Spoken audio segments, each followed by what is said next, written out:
તો આજ તો શ્રી રામની રેલીમાં ગયા ને આજે તો ગજબ કારનામો થઈ ગયો.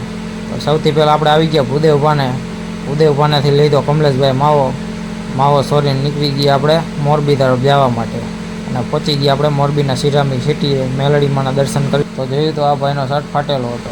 ત્યાંથી આવી ગયા આપણે રાજપર ચોકડીએ. તો નટરાજ ફાટકે હતું ઘણું ટ્રાફિક. તો કમલેશભાઈ પુલ નીચેથી હોન્ડા જવા દીધું અને અંદર જગ્યા ન હોવાના કારણે આ ભાઈને પાછળ બેસાડી દીધા.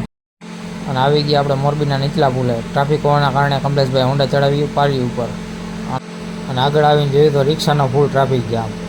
અને કમલેશભાઈ આપણા જે હેવી ડ્રાઈવર ગમે એમ કરીને કાઢી લઈએ અને પહોંચી ગયા આપણે જય શ્રી રામની રેલીમાં. અને થોડાક આગળ આવતા જ આપણે એને મોરબીમાં દેખાઈ ગયું અયોધ્યાનું રામ મંદિર જોઈ લ્યો. અને ભેગો થઈ ગયો વિસીપરાનો રફતાર ડોન અને ચાલુ કર્યા એના ખેલ જોઈ લ્યો.